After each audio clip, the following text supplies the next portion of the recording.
Hello दोस्तों, आज grow up kitchen आपके लिए लेके आया है एक ऐसी नाश्ता रेसिपी जो आपने यदि खा ली तो घंटों तक आप इसके टेस्ट को भूल नहीं पाएंगे।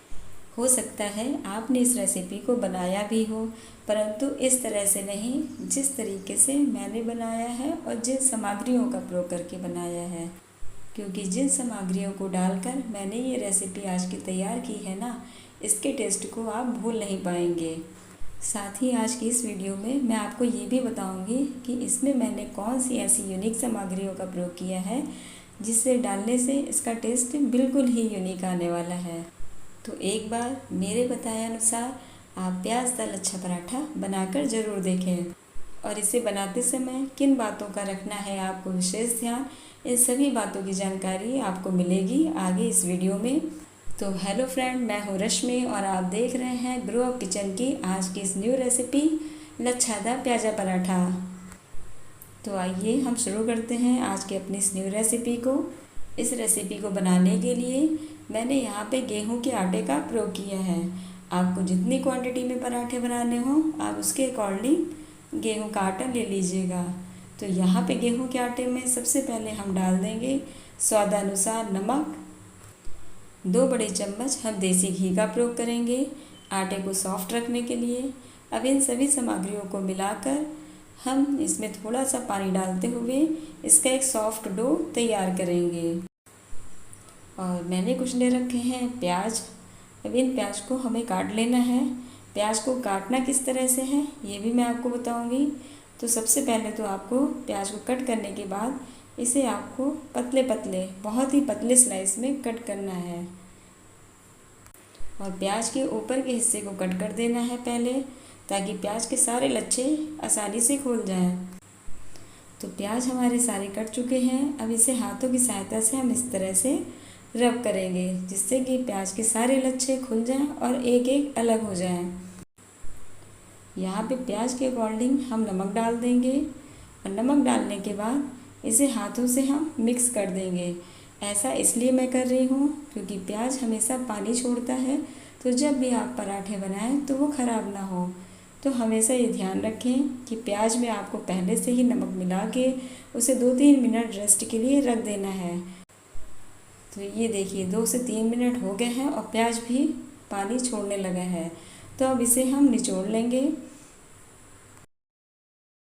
जब आप प्याज को नॉर्मल देखेंगे ना तो आपको नहीं लगेगा कि प्याज इतना ज़्यादा पानी भी छोड़ सकता है, लेकिन जब आप इसे निचोड़ेंगे तो देखेंगे अच्छी क्वांटिटी में इसने पानी छोड़ा है। तो अगर इतना पानी होगा तो जब भी आप प्याज के पराठे बनाएंगे तो वो फट जाएंगे। तो इसका पानी निकालना बहुत ज़रूरी है। अब इस निचोड़े हुए प्याज में हम डाल देंगे 1 चम्मच बेसन। आपको बेसन की क्वांटिटी ज़्यादा कभी नहीं रखनी है, बहुत ही थोड़ी मात्रा में आपको केवल बेसन इसमें ऐड करना है। पीसी खटाई डाल देंगे, धनिया पाउडर डाल देंगे और बहुत ही थोड़ा सा गरम मसाला डालेंगे। साथ ही डाल देंगे बारीक कटी हुई हरी मिर्च। यदि आपको लाल मिर्च पसंद हो तो आप लाल मिर्च ऐड कर लीजिएगा। मुझे तो हरी मिर्च का टेस्ट पराठे में बहुत भाता है। तो अब इन सभी सामग्रियों को हम मिक्स कर लेंगे। और यहाँ पे प्याज के इन पराठों को बनाने में आपको मेन ध्यान इसी बात का रखना है कि जब आप पराठे बनाने जा रही हो तभी आप प्याज को निचोड़िएगा और तभी इनमें बाकी का मटेरियल मिलाइएगा। भरावन हमारा रेडी हो चुका है। तो आइए चलते हैं पराठे बनाने की प्रोसेस की ओर। तो सबसे पहले तो हमें 2 मोटी लोई बना लेनी है और इसे हम बड़ी रोटी के आकार में बेल लेंगे। तो ये देखिए रोटी बेल गई है। ठीक इसी प्रकार एक रोटी और हमें बेलनी है।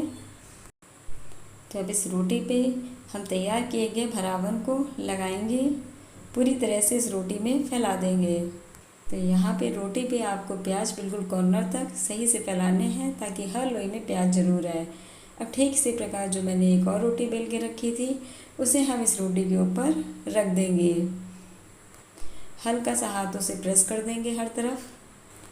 थोड़ा सा सूखा आटा ऊपर से हम डाल देंगे और इसे हाथों से पूरी रोटी पे फैला देंगे। ऐसा इसलिए हमें करना है ताकि जब भी हम ये लोई काटने के प्रोसेस की ओर चलें तो ये आटा हमारे हाथ में ना चिपके। अब एक शार्प चाकू हमें लेना है और इसके कर देने हैं पीस।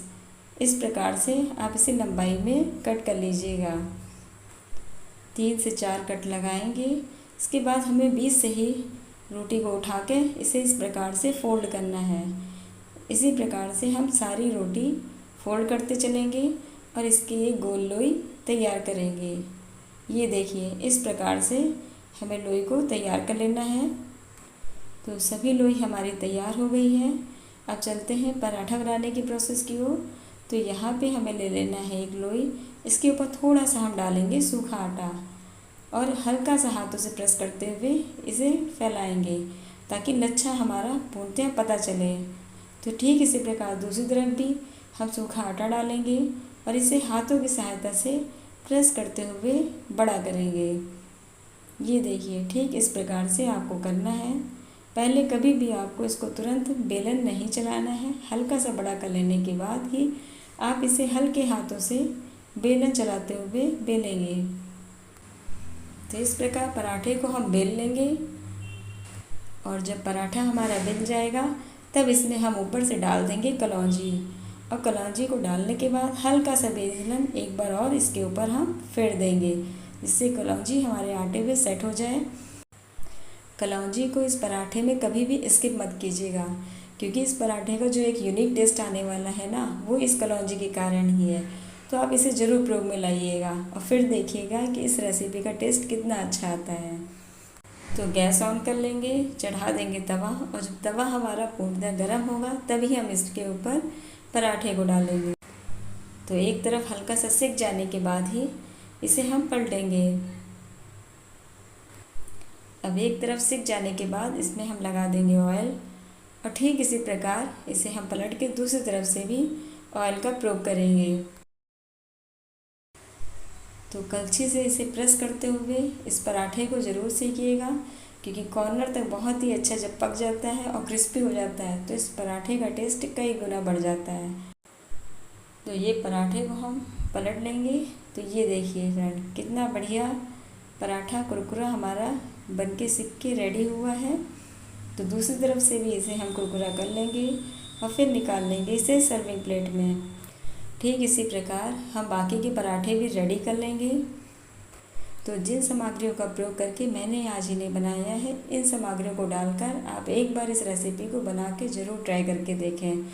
आप खुद देखेंगे कि इस रेसिपी के टेस्ट में जो बात आएगी ना, वो आपको और कहीं नहीं मिलेगी। तो मेरे बताए अनुसार एक बार ज़रूर बना के ट्राई करके देखिए, और पसंद आने पर फ्रेंड आप हमारे चैनल को लाइक करें, सब्सक्राइब करें और अपने प्यारे दोस्तों को इसे ज़रूर शेयर करें। हम फिर मिलेंगे नेक्स्ट वीडियो में एक न्यू रेसिपी के साथ। तो आप सभी का दिन शुभ और मंगलमय हो। नमस्कार।